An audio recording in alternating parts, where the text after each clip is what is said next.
To perform the kettlebell pullover, you're also going to require some form of bench. Now, I really like using the kettlebell due to where the weight's distributed behind the hand. I just feel personally it pulls me into a much better position at the fully lengthened range. So to get set up, you want to set yourself up as if you're performing a hip bridge or thrust. So you want the ankles or heels directly under the knees. The shoulder blades, instead of being or the bottom of the shoulder blade at the edge of the pad, I want you to slide them back a little bit. Now, take your kettlebell, and as I've mentioned before, we want the weight to be behind the hand. Now, we're going to have the kettlebell start just above the head. Elbows are not going to be flared, we're pulling them in, and the shoulders are away from the ears to start with. Now the hips are soft here, all right? Now the goal is to try and keep the kettlebell traveling around the back of the head as close as you can. Keep a 90-degree angle roughly at the elbow. And then we're trying to get nice length at the lats, just underneath the shoulders. Once we get that position, watch the hips.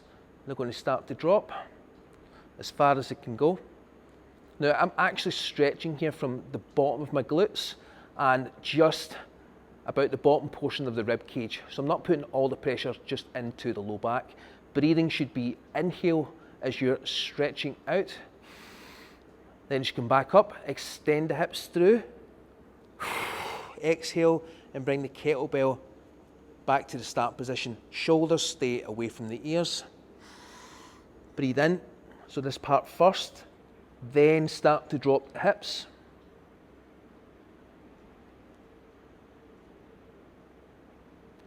Then come back up. We'll do one more.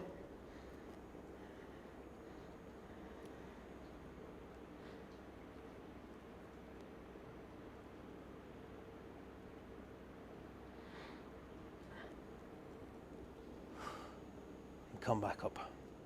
So another couple of pointers when you are getting into that fully lengthened position, okay, when the hips are dropping and the arms are going behind, try to get as much extension from the whole spine. Don't just put all the stress through into the low back.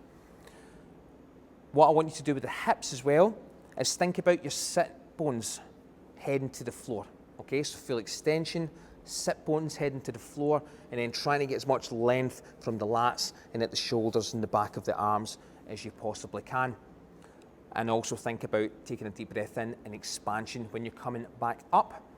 When you're pulling the hips through, get support and get help from the abdominals.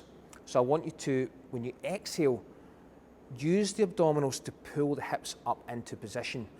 Your abdominals are respiratory muscles and they are heavily involved when you breathe out. That's why you feel them contract when you exhale hard or cough. And make sure you use them to support the hips coming up and give yourself a good glute squeeze as well at the top. And that's the kettlebell pullover here at JP's Gym.